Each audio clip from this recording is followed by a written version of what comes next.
Good morning. Good morning. Good morning.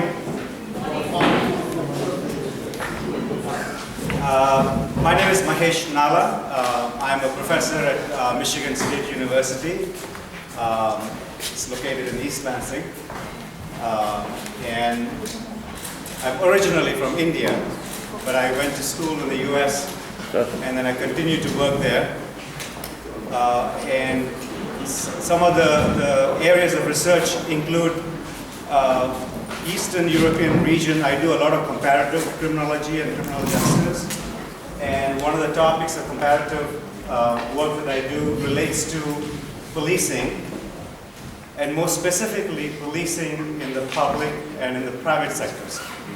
And today's presentation with Anna and Arina, who's not able to be here today, but we're going to talk about some of the developments in Russia. And this is something that came about in a casual conversation, and then we began to talk more about it, and our interest became, generated as we talk more about it. So today we will talk some of the basics, some background about the industry, private security industry in Russia.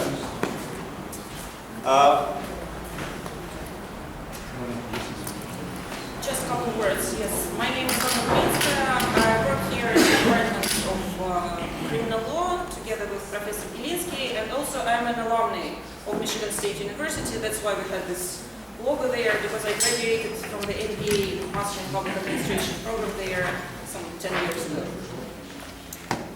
The way the presentation I'm going to talk about is I'll break it up into certain concepts. I want to talk about some ideas about why it's important to study the subject matter.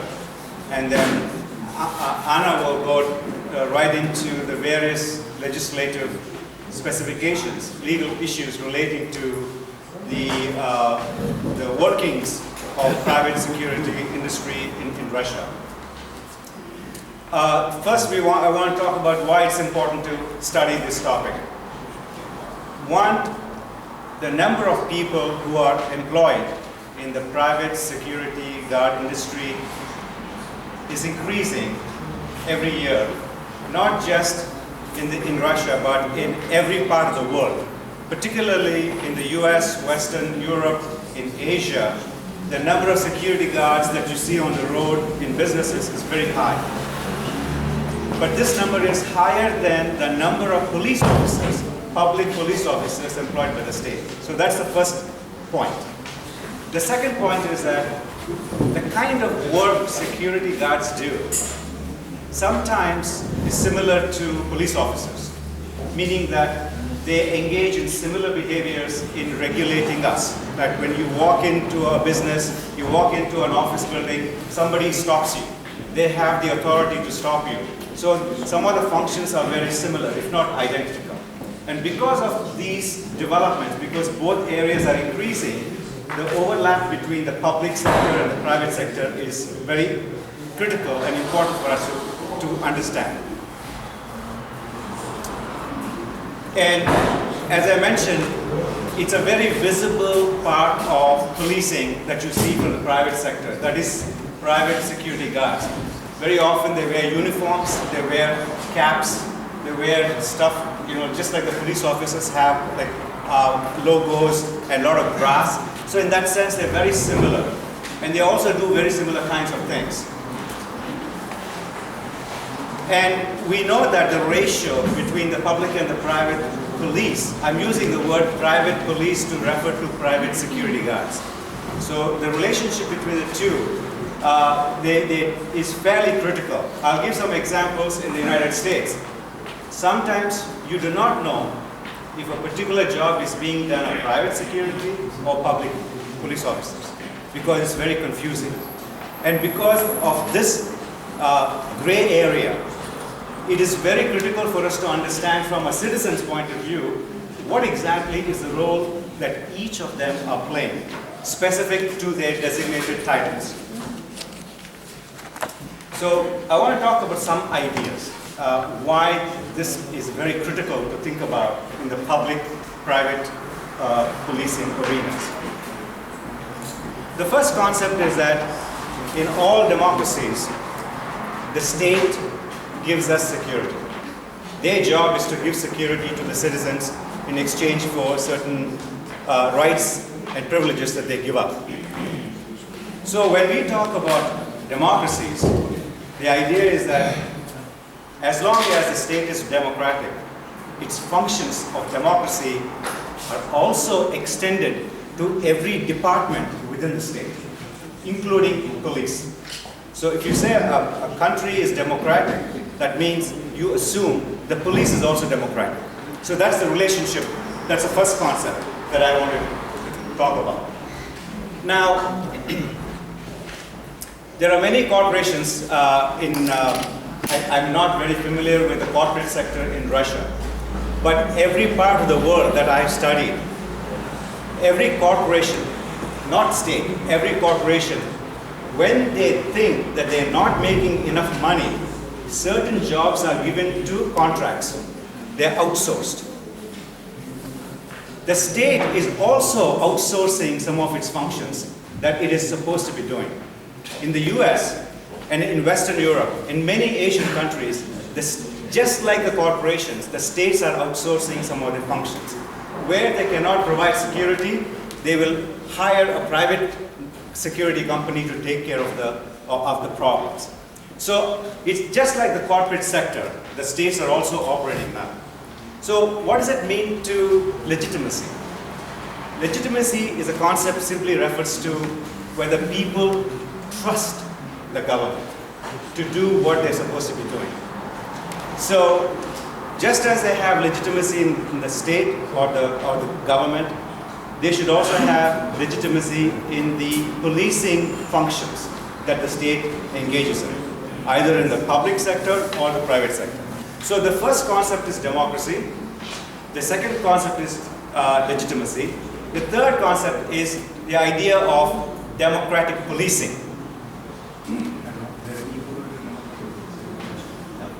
So the idea is that when police are doing their job, they are in a democratic way they're working, meaning that it is by the people, for the people kind of a concept. So the issue of working legitimacy, I will look good as long as I work in a very democratic fashion. That's the whole notion of legitimacy and democratic policing. Now what happens when the legitimacy function, when the contract is given to a private sector, how do you assess legitimacy? And how does it work in other countries? See, here we're trying to look at Eastern Europe as a general thing and then talk more specifically about Russia. But because I do comparative work, I can see that in certain countries where the democracy is very high, there are also the countries that have greater legitimacy in police. So for example, I need to run through because we only have 15 minutes.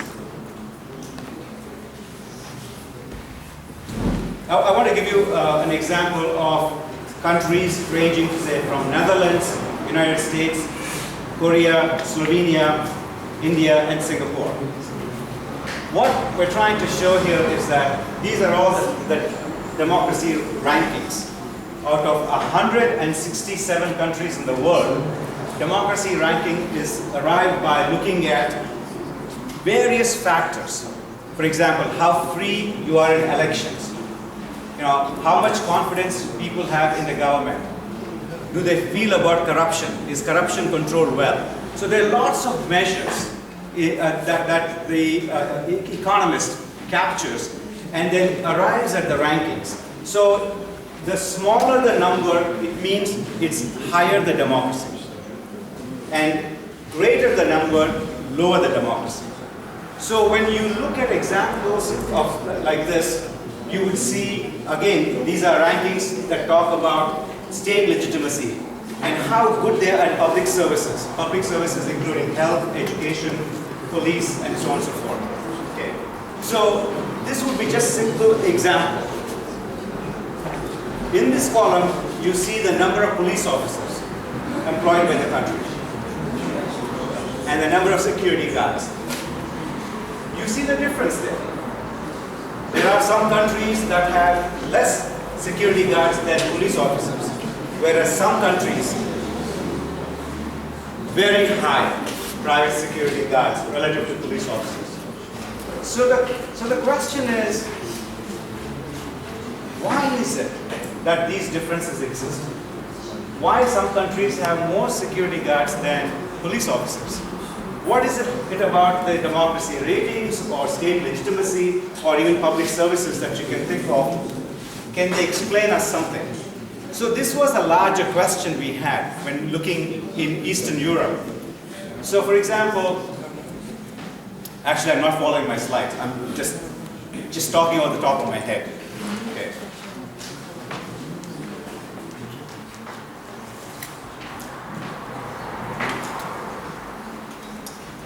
So we don't have the democracy ratings and legitimacy rankings, but we do have data on the number of security companies, number of people employed in the security guard industry, and then the percentage of female officers.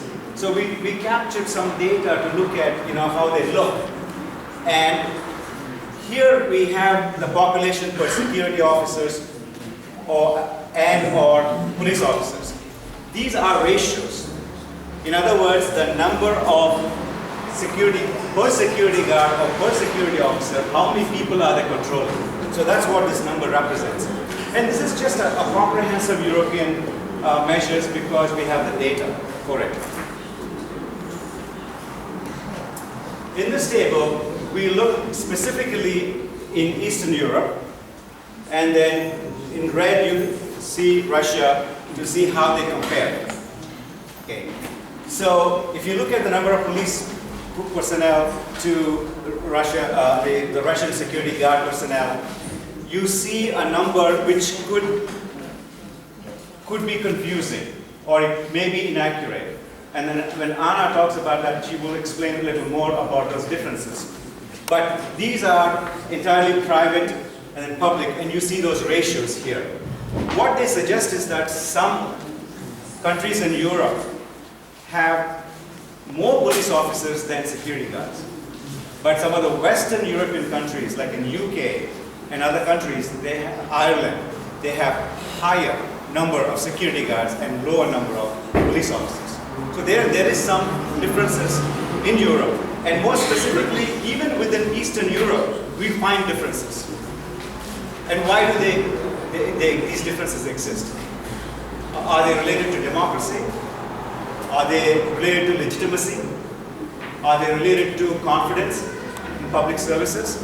Or is it simply a matter of private sector growing at an enormous rate, and the private sector actually employs private security guards for its own protection? So these are the questions. We don't have the answers.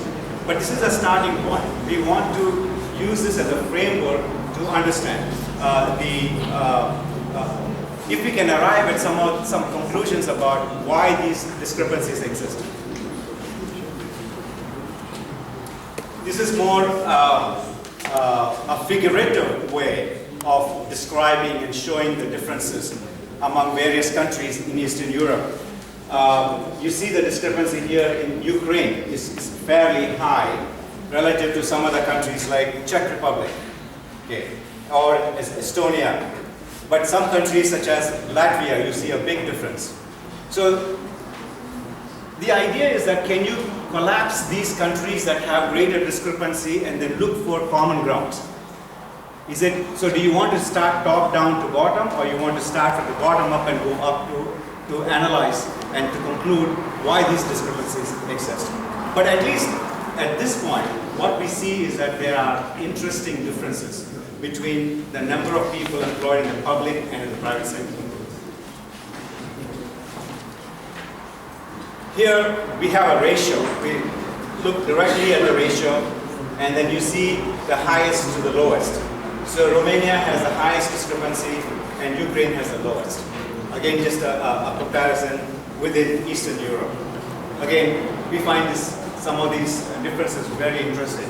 And it is possible when you do if you do quantitative analysis, if you do factor analysis and throw in variables such as democracy ratings, corruption control, then other economic indicators, and if you run factor analysis, we probably can collapse these countries into some meaningful groups and then look at the ratios. And maybe that would be the next step. But right now, we are exploring what the industry looks like in Russia. At this point, I want to stop, and I want my colleague to pick up the next slide. Okay, so I will speak a little bit, because we don't have much time, about the private security services in Russia, about the legislative framework and how it compares to European and mostly Eastern European countries. We can see that there are various forms of paid security services in Russia, and it's not limited just to the private security guards, because there is also in-house security services, like when the businesses have their own security employed by themselves, and also there are police operators in the security market.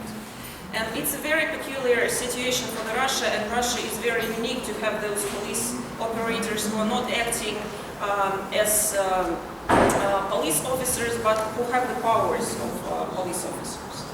And if you look at the percentages here, you can see that it's basically the share of the market. 60% of the market is the licensed private security personnel, and 17% is the security departments of large state firms. So this leaves 23% share of the market to those extra-departmental police guards and federal state unitary service. It's what is called in Russian неведомственная охрана. So that's a pretty big share, and there is a lot of argument and a lot of debates in Russia whether these extra-departmental police services should be kept within the police, or the police must outsource those services. And given the budget cuts and given the all debates about police legitimacy, they're thinking that the police should get rid of this extra-departmental police service. If you look at the legislative framework in Europe and in Russia, and if you look at this, such issues as training, powers that the security guards have, and you can see that we can compare Russia to other countries. Russia does not look like a unique case, because, for example, if you look at the training, there are countries that require minimum training or no training at all. There are countries that require a lot of training, like Hungary, that requires 300 hours of training for the private security officers. Russia is somewhere in between. It does require less than 100 hours of training for security guards who are not allowed to carry firearms, and it's 270 hours for those security guards who are supposed to carry firearms and are supposed to use them during their services. We can see that normally in most countries, security guards have less power than the police officers. And it's not even less power than the police officers. They don't have power that is different from any ordinary citizen, or a person who protects its property, or a business owner. So in most countries, they have either very limited powers of search and seizure, or like in Russia, they don't have any power to do the search and seizure. And in some countries, search and seizure is allowed in particular cases, but mostly the powers are very limited. And so here are some, also we have the table that says about the number of, the amount of professional training and whether they have to receive the professional training at all. And you can see that Russia is no different from other countries. Like most countries require background check, they require a private security guard to get a license, they require some minimum education, secondary education or primary education. But what is peculiar about Russia in this case, that in Russia they are required to have the professional training, not just like secondary or primary education. And in most countries you have to be 18 to become a security guard. So here are some things about training. I won't be speaking more about that, but you can look at the figures. Russia is in red, that's the number of hours which is required to become a security guard. But you can see that some countries require just 40 hours, or even like in Poland, they require 8 hours of training. And in this sense, Russia seems to be requiring more training. And you can see that it's what I've already told you, it's almost 270 hours of training. So, what do we do with this information and where do we go next? And the next steps would be to look more specifically about some of the ideas I mentioned in the beginning of my talk, is to try and understand if we can make some sense in terms of why these differences exist in the Eastern European countries, not only in Eastern Europe, but also relative to the rest of Europe. I mean, why do these differences exist? Is there some meaning we can find in trying to figure out some predictive, that is, in other words, can we predict why some countries have this format as opposed to other countries? And I think that's a good research question to pursue, and which is what we like to continue our work. I feel very passionate about this particular topic because, like I mentioned, they do work very similar to the police officers, and they come in contact with citizens, just like public police officers do, and therefore the importance of this subject. But in closing, I'd be remiss if I do not thank Professor Gilinski for extending the invitation for me to come to this beautiful city of St. Petersburg. And I want to thank you for your attention and enjoy the rest of the conference. Ali dobar dan po slovensku, or good day in English. Yeah? So my name is Goda. I will be speaking in English because I usually speak Slovenian.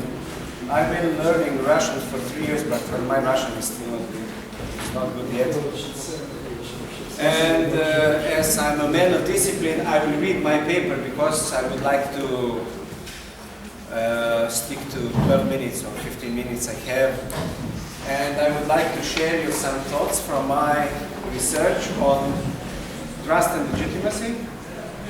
It's actually called Legality, Legitimacy of Policing, Criminal Justice and Execution of Penal Sanctions. No signal. Something happened. I wanted to show you some pictures. Okay. So I've been teaching criminology now for 23 years. And I have learned that criminology is a science about everything and anything. And we have the longest definition of criminology in our country. Something happened, I don't know. Yeah. Maybe this is a diversion, you know. Yeah. So, and my orientation within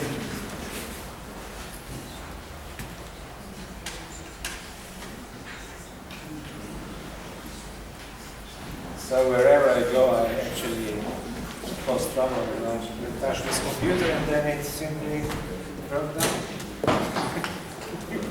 Okay, over this. So 12 more minutes. Yeah, okay. Okay, so this research on legality and legitimacy is going on now for almost 3 years, and we have learned a lot. So first of all, what is very interesting is that the government is financing this research project because they would like to learn how to train criminal justice professionals in the future, and how to actually solve problems regarding the work, regarding policing, social control in the times of the economic crisis. So we know that people are more sensitive when the economic crisis appears. People are sometimes more violent, there are more problems, and we had protests protests in the country because of the corrupt politicians. And it was very interesting because the protesters were not angry with the police, but they were angry with the corrupt politicians. And the police did their job very well, and in the end, people actually left the scene of demonstrations together with the police, and mothers and girls and women actually gave police officers some flowers, and it was, you know, this was a real example of police legitimacy. You know, they actually did their work, and people were happy with their services, even they were angry with the government and the state establishment. So, okay, so I will now read my presentation because I would like to stick to this postmodernism, which I don't understand very well, because I'm an empirical criminologist, but I wanted to learn a little bit about it. So these are pictures from my books about criminology, and I think they somehow relate to postmodernism in a way. So let me briefly define a framework of the postmodernist school of criminology and connection of my presentation with it. Postmodernist criminology understands criminality as a product of the use of power to limit the behavior of those individuals excluded from power, but who try to overcome social inequality and behave in the way which the power structure prohibits. If it focuses on the identity of the human subjects, multiculturalism, feminism, human relationships, etc., and many deals with difference and otherness. It's about us and them. People who are bad do not belong to the majority, and we have to treat them bad. We have to punish them. We have to exclude them, etc. So, according to the postmodernist criminology, the discourse of criminal law and its implementation in everyday life is dominant, exclusive, and rejecting less diverse and culturally not pluralistic, exaggerating narrowly defined rules for the exclusion of others. In this sense, at least in my opinion, a reflection on legitimacy and trust in police and criminal justice is a crucial one, as they are the most direct manifestations of the state power in everyday life. So Jackson argues that trust refers to public beliefs about trustworthiness of the authorities, usually police and courts, to act effectively and fairly. Subjective legitimacy presents the belief of people that police and courts possess the right to govern and dictate appropriate behavior. In the case of trust of the police, we talk about public beliefs concerning trustworthiness of the police to act in specific ways in specific situations.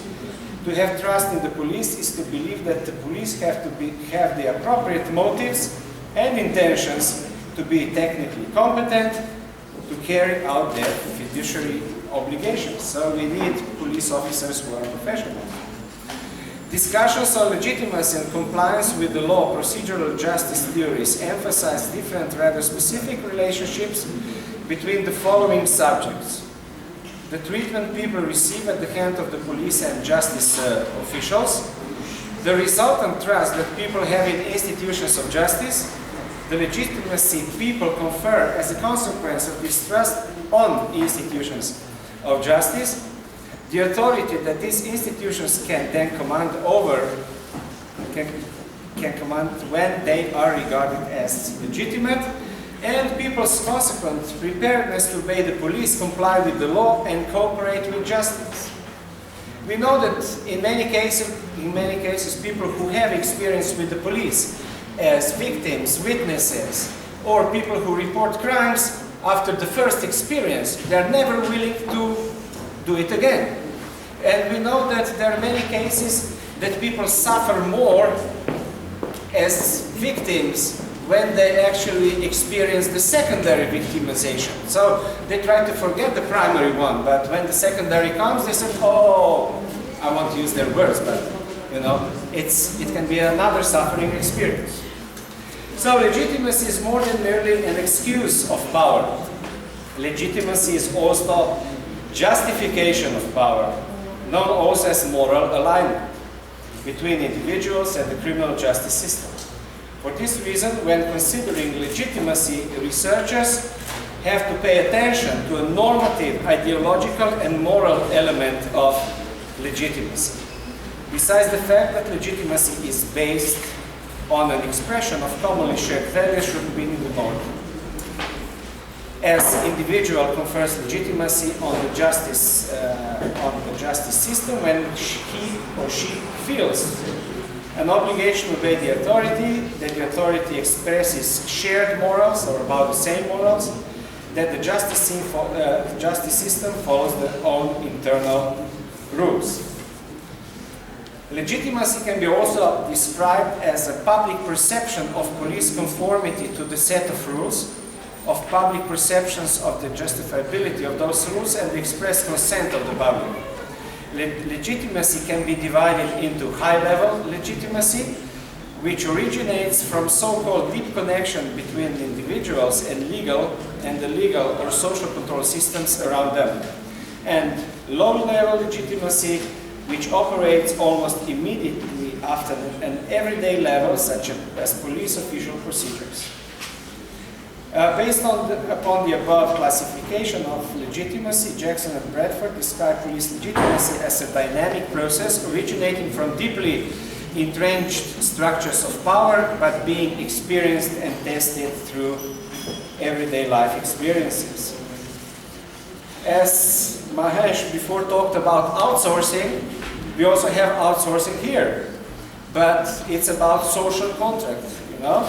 Citizens outsource deterrence and justice functions to these institutions, and in return they expect them to be fair, impartial, efficient, and effective.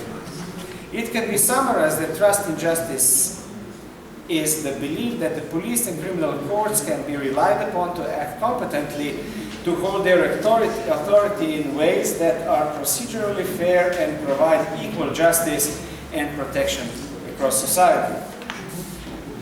So, we did some research in the last few years and compared our research with the European Social Survey from 2010. We actually surveyed students at law schools in Central and Eastern Europe, and we have about the same factors about which influence legitimacy and trust in police in the countries, as we found, they found, Jackson and others, in the European Social Survey. And it's about police effectiveness, procedural fairness, distributive fairness, and police authority.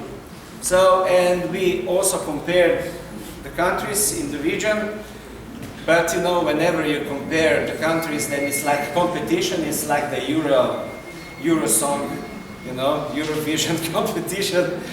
And instead of comparing the countries, instead of benchmarking, we decided to learn which factors need to be focused upon, what needs to be improved in the countries, because it's not about winners and losers, but it's about what we can do in the future. So.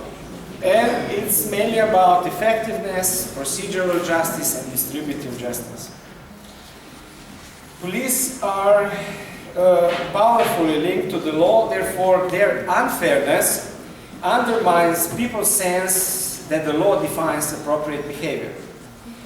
Police abuse of power and holding their authority in unfair ways can negatively affect person's sense of obligation to obey authority, its directives, and people's perception of a moral authority, and therefore the moral right of the law to dictate appropriate behavior. Such behavior on the part of the police or other authorities breaking generally accepted social norms can generate powerful cynicism, justified with the well-known saying, if the police can behave however they please, I can ignore the rules, and ignore the rules, so can I. So it's about rock and roll, you know, everything is allowed, you know, and then we have no discipline in the society. On the other hand, if the police perform their authority via fair procedures, they influence the sense of normative commitment to the police and enhance compliance with the law. So I will conclude my presentation with the following thoughts to summarize what actually I was talking about, and there is more in the conference proceedings. Trust in police and legitimacy of criminal justice are very important issues of the formal social control, especially in the times of economic crisis. Austerity measures in public sector, including the police and criminal justice institutions, have a significant impact on the quality and quantity of formal social control activities. Recent economic challenges present a real test of legitimacy, not only for the police and for criminal justice, but also for the entire political arena in Europe. It's a real challenge in the countries facing serious economic problems, which have to require more disciplines in all spheres of social life. Therefore, the police should strive to improve their authority and increase procedural justice, especially their interactions with the public in general and especially with vulnerable social groups. In addition, police effectiveness should be improved, but not only by presentation of police statistical data, which we know is more a myth than reality, but with successful convictions of criminals and professional treatment of victims, especially in regard to prevention of secondary victimization. In a wider perspective, a debate on legitimacy and trust of the powerful also have a political connotation, because the police are an extended arm of the state. In this regard, Gonzalez, who contributed a chapter to my recent book, actually questions police legitimacy as the only property of the police, but emphasizes that the police legitimacy is in fact legitimacy of the powerful. The government and the governance, as the police are the most visible representatives of the state power. So that's all for now. And thank you very much for inviting me to this conference. Thank you very much,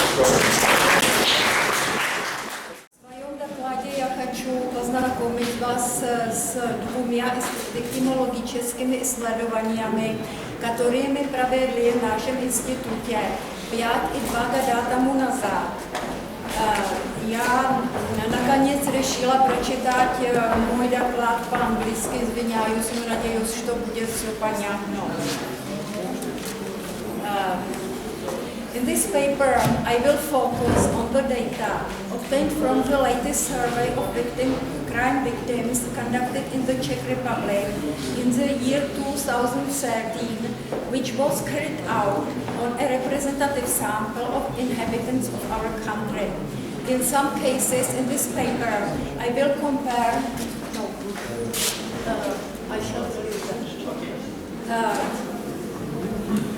I will compare data from the survey of victims conducted in the year 2013 with the data from a similar victimization survey conducted in the year 2010 in our country. Both of these surveys were conducted using the same method. In terms of method, both surveys were inspired by the International Crime Victimization Survey. The victimization research conducted by our institute at the very end of the year 2013 focused on examining the victims of 8 offenses. Theft of car, theft from a car, home burglary, burglary at the recreational cottage or country house, robbery, theft of personal belongings without use of violence, physical assault by a person unknown to a victim, and threat of physical assault from a person unknown to a victim. The aim of the survey in the year 2013 was to find out retrospectively over a period of 1 year that passed before the survey was conducted. Firstly, how many respondents became a victim of each of 8 monitored offenses. Another aim was to find, secondly, repeated victimization of victims by the same offense, thirdly, victimization of respondents by more offenses out of the 8 being monitored, and fourthly, how many offenses of which the respondents were victims in the one given year were not reported to the police. That means the police did not learn from the victim that the offense was committed. We attempted to find out latency of monitored offenses. Now briefly about conducting the survey.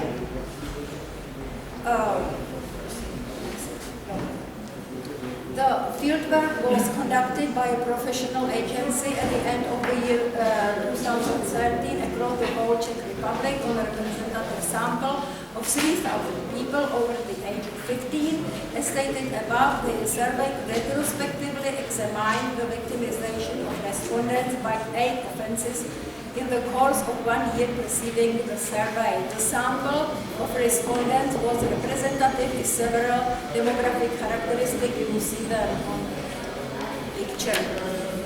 Next one, please. As for 8 offenses we asked respondents about, it is evident from their list that the first half of them could damage not only the respondent personally, but also a member of their family, while the second half could damage only the respondent personally. Now to the obtained data.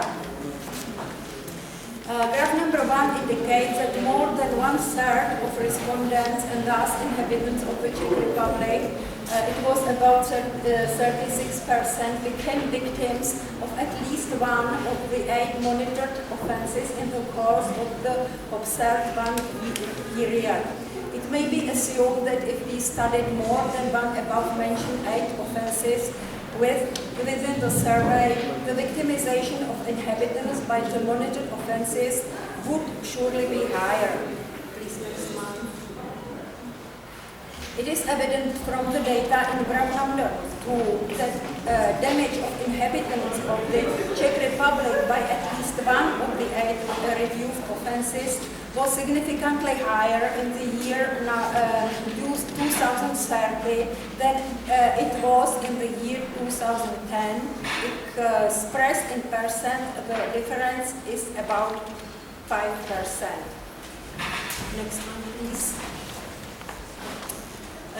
As you can see in table number 1, in the year 2013, the most respondent of and thus inhabitants of the Czech Republic were affected within the 8 monitored offenses by theft of personal belongings, by theft from a car, and by home burglaries. The least respondents were victimized by a car theft.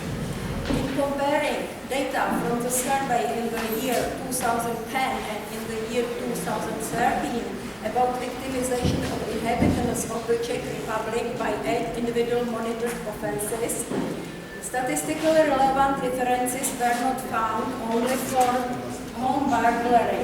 In the case of home burglary, the occurrence of individuals victimized by this offense in the year 2013 was somewhat higher than in the year 2010. These numbers, graph number 3. This graph offers information about how, in the year 2013, respondents reported the fact that they were victims of an offense to the police.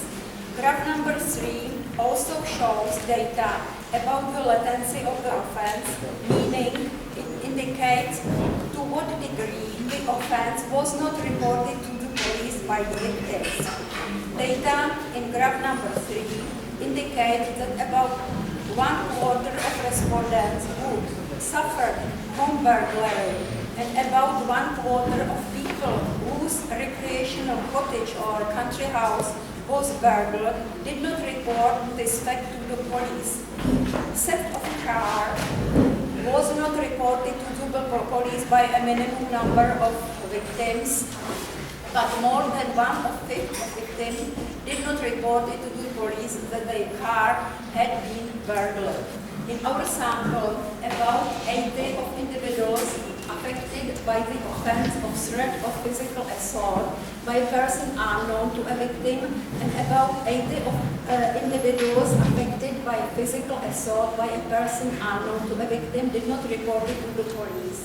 Also, about 60 of victims of robbery and victims of theft of personal belongings did not report the incident to the police. As for offenses that damage only the respondents themselves, the usual findings from other surveys appeared here. It was shown that offenses that can have a more profound direct personal impact on the victim are generally reported to the police less often. In data comparison of both surveys from the year 2010 and in the year 2013, indicated that number of offenses not reported to the police, that mean latent offenses, did not differ significantly in statistical terms. And last, graph number 4. The data in graph number 4 indicates that in the year 2013, the repeated victimization of respondents by the same offense most often ranged between 1/5 and 1/4 of the persons affected by the monitored offense. The exception was victims of threatened physical assault by a person unknown to a victim, where revictimization was about 40%. It was shown that among the inhabitants of our country, a substantial number of individuals had to react to repeated encounters with the same offenses in a period as short as 1 year. Now, information. Comparing the data, the values of revictimization of each of 8 monitored offenses in the year 10 and in the year 2013, there were no significantly relevant differences in the data, with the exception of home burglary, where repeated victimization increased in the year 2013 compared to the year 2010 by about double. And a few words in conclusion. Due to the financial demands of our research, we did not obtain further detailed information, which is usually investigated in similar victimization surveys. That means, for example, motivation of victims to report or not to report the incident to the police, or, for example, how subjectively serious was the offense for victims, and so on. However, we believe that the obtained findings, mainly concerning the latency of monitored offenses, have contributed to the discussion about the extent of crime in our country. The level of crime in our country has been considered primarily on data from official departmental crime statistics, which include only data about registered crime. And it is thus evident that victimization surveys could help to create a more realistic picture of crime in our country. Спасибо за внимание.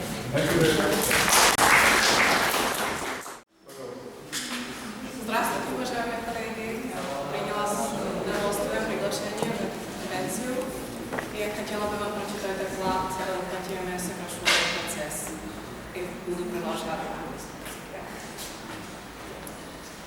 The endeavor to simplify criminal proceedings belongs in the long term in the Czech Republic and a number of other countries to the most significant threats of development of procedural law, as well as the criminal justice system as a whole.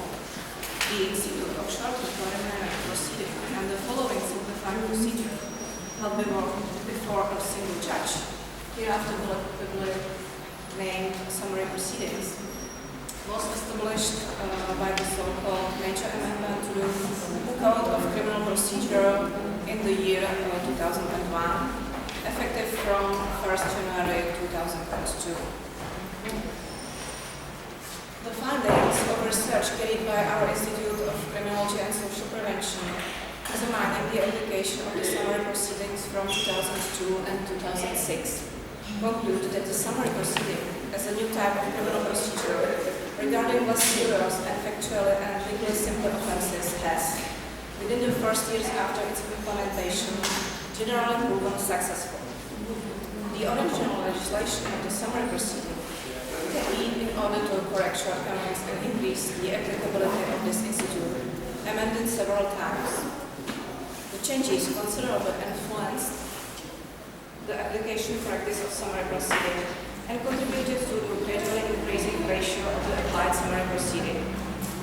Since 2010, over a half of criminal matters, as the column in the middle, has been tried summarily. Nowadays it's over 60 and approaching 70% of all proceedings. The current possibilities of simplifying and quickening of criminal proceeding in the Czech Republic were the subject of further research carried by the Institute in 2012 and 2013. The research included an expert questionnaire survey among policemen, prosecutors and judges who conduct summary proceedings in their practice. The questionnaire ascertained the views of representatives of those professional groups on possible solutions to the high increase of small crime, the main benefits and obstacles to more effective application of summary proceedings, changes of legislation, the level of ensuring the right of defense of the suspect or defendant in comparison to the standard criminal proceeding, level of coordination with other law enforcement authorities, and many others. I would like to present you some main results of the question survey and its brief comparison with the results of a similar survey carried 10 years before. In the main, the questionnaire was the same for all three groups of professionals. The questionnaire was based on research tool used in the earlier research on the impact of the major amendment to the CCP on criminal proceedings, which also made it possible to compare the views of respondents. The fieldwork was performed in October 2012. Questionnaires were delivered to all district or circuit courts, district prosecutor's office, and local departments of the Czech police. Altogether, 175 completed questionnaires were returned, 61 from judges, 62 from prosecutors, and 52 from the police offices. Considering the number of institutions approached, 86 courts, 86 prosecutors' offices, and 75 police units, was the participation around 70% satisfactory. The average age of respondents from among judges was 44 years, and average time the respondents worked as judges was 15 years. Average age of respondents from among prosecutors was 50 years, and average time of working in this profession was 22 years. An average age of the court of policemen was 40 years, and the average time of service in the police of the Czech Republic was 17 years, so we can consider them as real experts.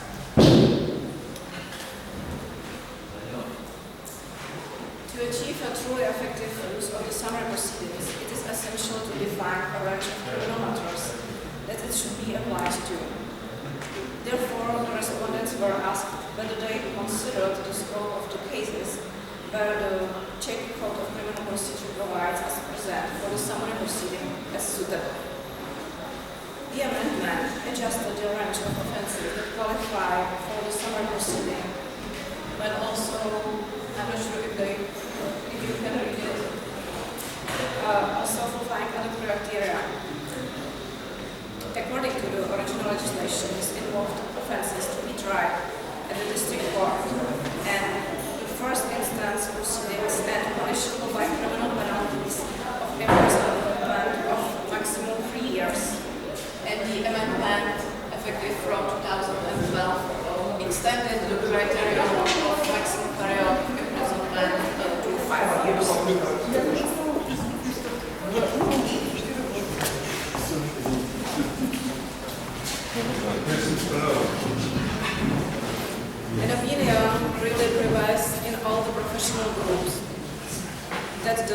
scope of the criminal matters that can be tried summarily fully satisfies its purpose.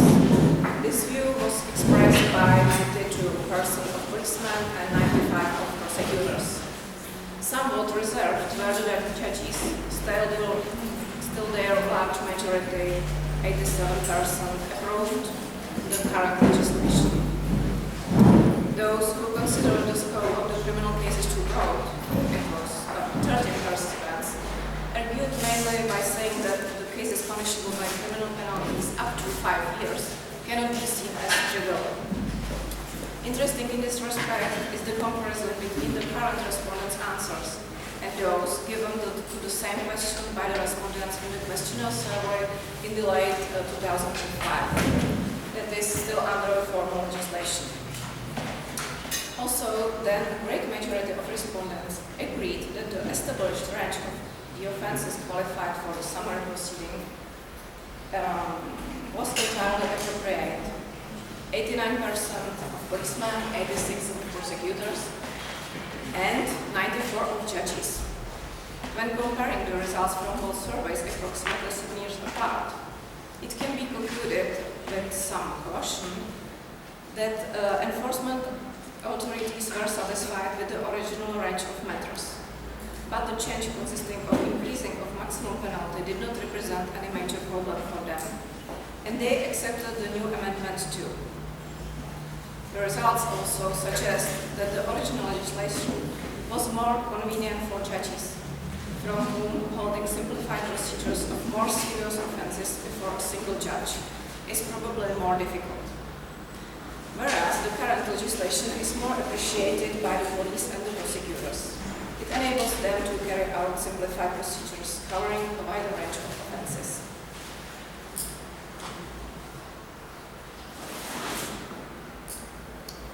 The respondents were asked to state what they considered as benefits of the simplified proceeding under the legislation in force and obstacles to its more effective application in practice.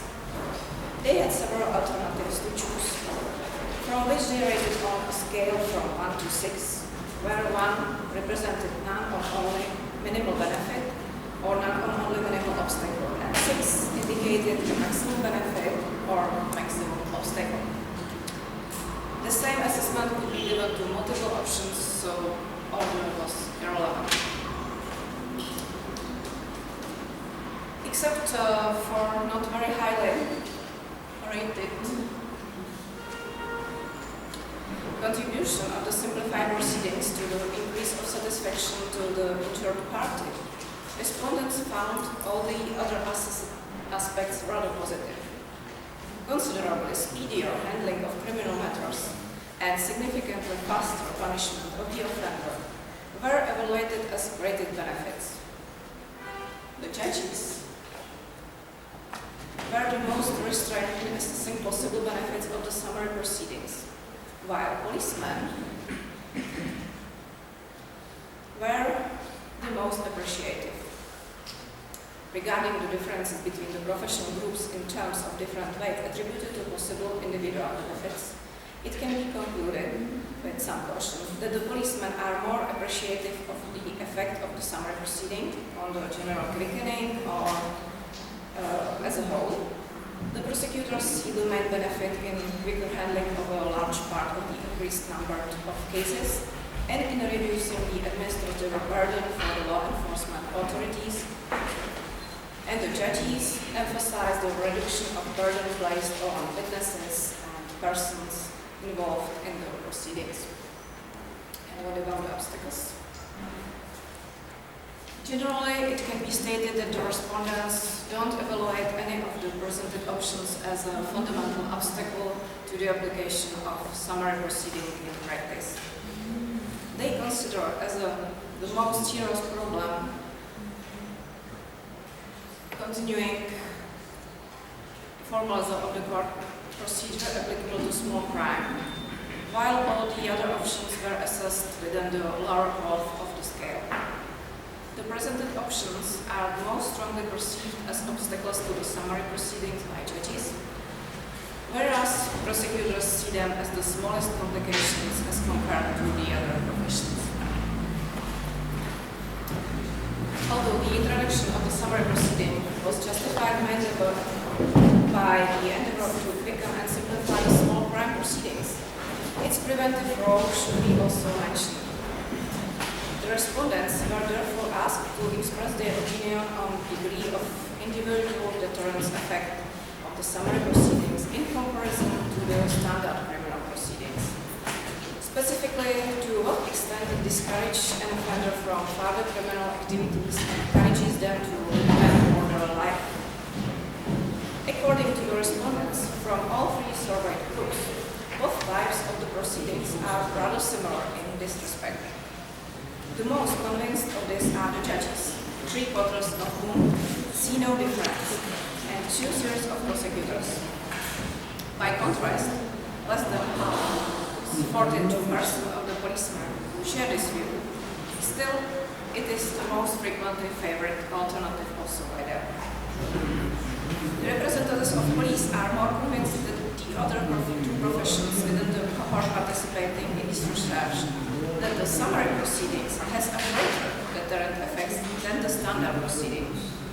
The proportion of the policemen sharing this view was 37%, almost the double percentage in comparison with the prosecutors and judges.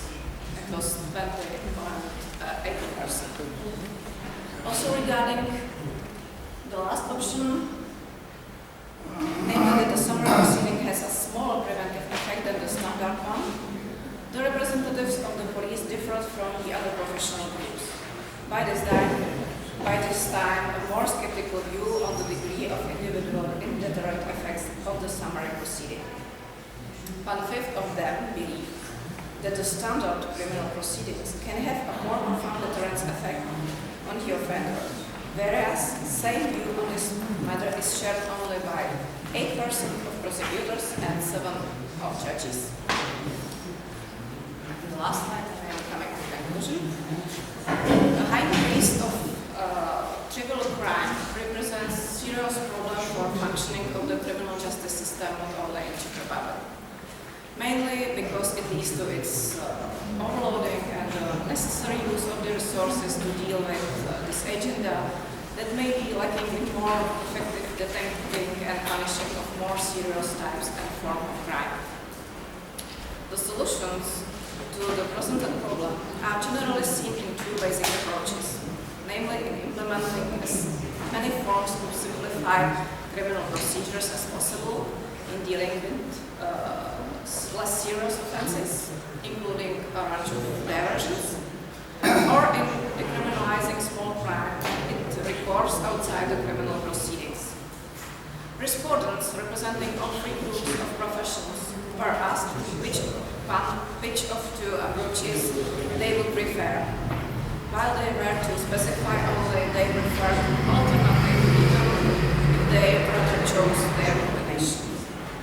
As the survey showed, the preferences of solution of the high increase of petty crimes shifted through the different stages of the criminal proceedings from an equivocal preference of the process simplification towards a more balanced ratio of preferences for either alternative. Whereas the predominant majority, 80% of police representatives, favored the process of simplification, only just less than 3/4 of prosecutors preferred the same, and among the judges, their ratio was approximately only 2:1, 62%, as compared to the supporters of decriminalization.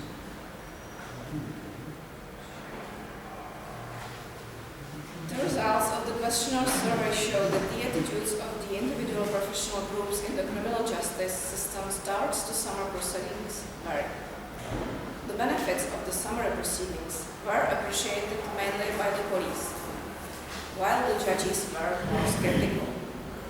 From the perspective of police officers and prosecutors, considering an offense summarily means relatively quick handling of the matter without certain formalities pertaining to the standard criminal proceeding, while the simplified proceeding does not bring much simplification to judges, mainly when the detained suspect is not brought to court along the proposed punishment.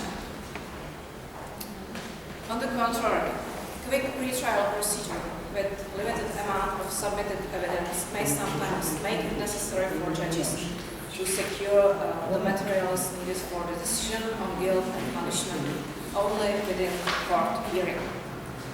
In this respect, it needs to be pointed out that the shortened preliminary proceedings and the following simplified proceedings before a single judge are conceived and in practice also basically understood as a special form of the complete criminal procedure.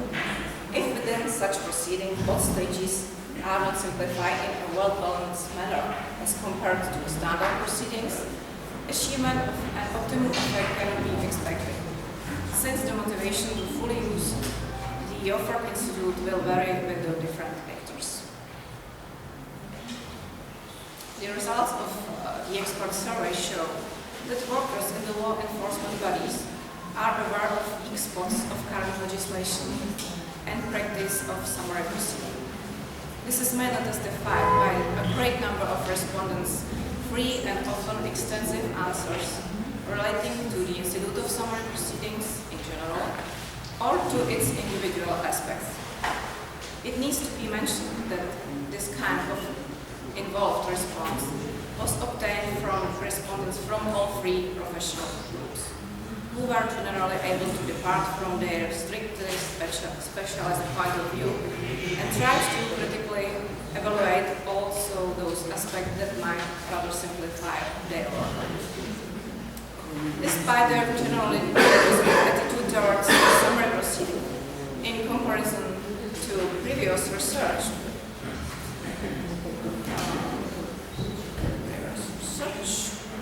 was possible to recognize among the professionals in practice a somewhat more skeptical attitude and identify more aspects considered problematic.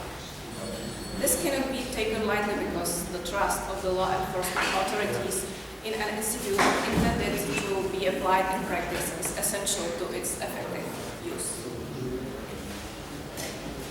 Some of findings obtained also relate to some more general issues regarding the Czech justice criminal system, such as heavy workload of courts, difficulties of delivering notices, not an ideal relation between the criminal law and the legislation relating to minors, and so on. Nevertheless, the respondents generally appreciated the Institute of Summary Proceeding, actually contributed to the deepening and simplifying of handling a significant part of the increased agenda of criminal cases. So, whole analysis was published in our publication, and English summary is possible to view on our websites. You can read it. I will thank you for